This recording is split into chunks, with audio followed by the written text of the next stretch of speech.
Eddie, what are you going to do with your... Is the bet for real? Yeah, the bet is for real, but I would just say that we'll sort that out. I want to talk about the fight. I don't want that to detract from a great fight, but you got my word on that, don't worry. We'll work that out. But well, I think the bet just makes the fight more interesting, and everyone needs to tune in to see how the bet will be resolved. So tune in on the zone to see, you know, the winner of this fight. There's a lot on the line, but yeah, obviously it's still up to the ladies, and we're still here for an amazing fight.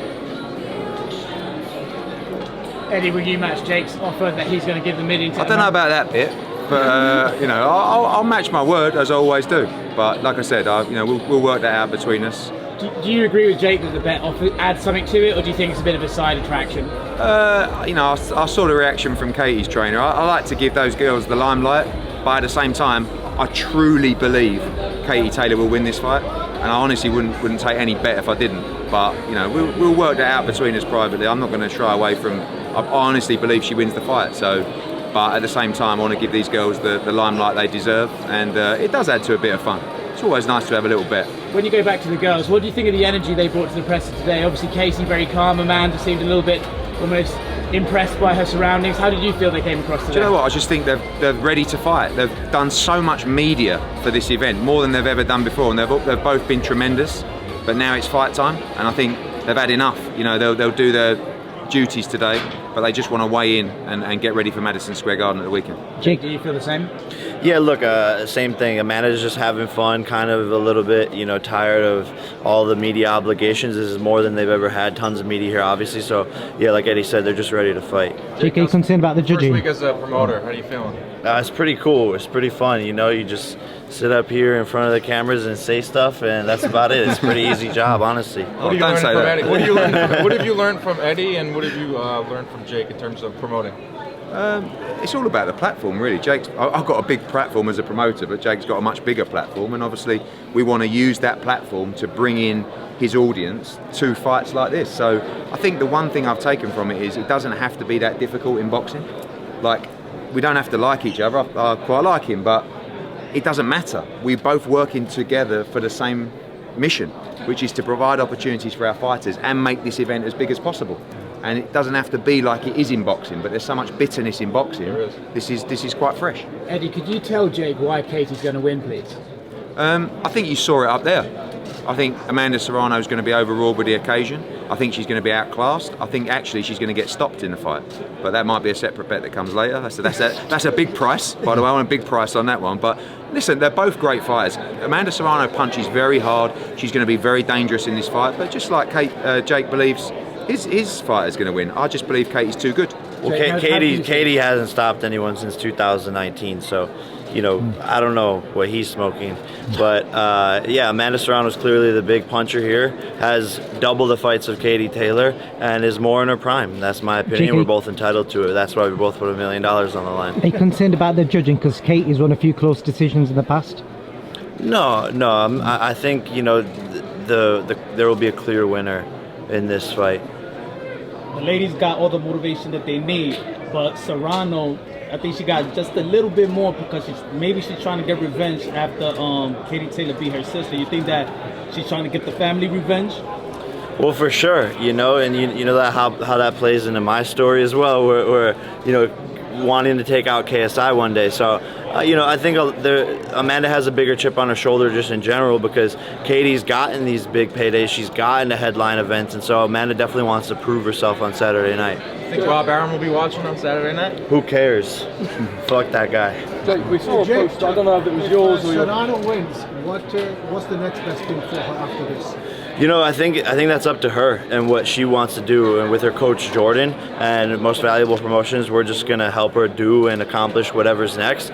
But I think this, you know, is leading up to one of the biggest events of the year. I mean, look at all these cameras. This is insane. And so, bigger paydays is what's next for Amanda and Katie, regardless of the outcome. Jake, what's it like being not a fighter, being a promoter instead? Is it It's cool, yeah, no, it's cool. I mean, I guess I grew up doing marketing, grew up promoting myself and promoting my brand, so it kind of just fits in line with all of that. Eddie, when you said the host, I don't know if it was yours or your trainer's, DAZN Boxing was tagged, but would you be exploring working with Eddie or DAZN in the future for when you fight professionally? Yeah, there's conversations happening. You know, we're talking to a bunch of different people, but I love DAZN. love Eddie. So yeah, we're having conversations. And if I lose the bet, I might have to use it in credit services. So Mike Tyson versus Jake Paul on the zone. Maybe. Maybe. John Fury's accepted your challenge. Say it again. John Fury's accepted your challenge this morning. He said he'll fight you. Let's do. I would rather fight him than Tommy, or both in the same night. You know, Tommy's a 1 or 2 round fight for me, and John Fury's a half round fight for me. So we can make that happen in 3 rounds or less, and I go home early night. But there are a bunch of jokers over there. Eddie, you mentioned the ticket sales from the UK and Ireland. Were you surprised that it was going to Yeah, I happen? was, because I only found out today. It's like something like 40% travelling from Ireland and the UK, which is brilliant, because you're going to have a lot of Puerto Ricans in there as well. You're going to have a load of Irish. The atmosphere is going to be brilliant. You want that. You want that partisan crowd. You know, you want both sides. And honestly, the atmosphere is going to be incredible. The undercard for this fight is absolutely brilliant, and that is so important for a historic night, especially at the Garden. So by the time that main event comes in, you're going to see an incredible night of boxing already, and I think the main event can only be a thriller. I know you said that the focus is on Saturday, but if you think that how many have travelled, would it make sense to do a rematch in Ireland? Oh, look, rematch at Croke Park in front of 60 or 70,000 would be incredible, but let's get the first one out of the way. I think it can only be a great fight. I think these two need each other, you know, to earn this kind of payday, and they appreciate that. The first one's a cracker, and maybe we'll talk and do 2 or 3. Eddie, is there a reason you were a little bit hesitant to shake Jake's hand up on stage after the bet was, well, he tried to propose the he's bet? got a lot more money than me, you know. Not really. I was like, I don't like to take away from the limelight, but at the same time, he sort of tested my ego a little bit. So I was like, I didn't really want to do the bet, but then I kind of had to, and then Started off at $500,000. $500,000. Well, you're the one that made it $1 million. Okay, can we go back to $500,000? I mean, but like, you know, he was talking about his jewellery. I had a bit of banter, and then it got a bit out of control. But it is what it is now. I can't back down. So it's just, It was a 10 round. what's that? Yeah, that was I don't know, disrespectful. I don't know. It was good though. It was good. Mine's a little bit more low key than his. You know Wait, what is this? Paddock? No. Yeah. Paddock, nice. Yeah, fire. How are you going to get paid if his fighter wins $500,000 in jewelry and half in cash? I'll just send a wire. Yeah. Jewelry, you're holding onto the jewelry? Yeah, why not? You know, we'll figure it out. Jake, what do you think about McGregor's weight gain in his thoughts about fighting you? Couldn't care less. Couldn't care less about him, man. I don't know. He's a loser. During the Bisping rumors, there was talk about it actually being staged in Canada. What are your thoughts on maybe having a fight, not in Edmonton, of course, but maybe on like a big stage like a Scotiabank Arena? Well, first of all, he couldn't prove that he was out of his UFC contract, which means he's not. And that's how a lot of these fighters are. They finish their career retired with 2 or 3 fights left under their UFC contract, so probably wouldn't even be able to make that fight happen, and he didn't do what he needed to do to prove to make that fight happen. What about in a general scheme, though, fighting in Canada? Is that something that you'd be interested in? Yeah, look, I like Canada. Canada's cool, you know. Canada's a vibe.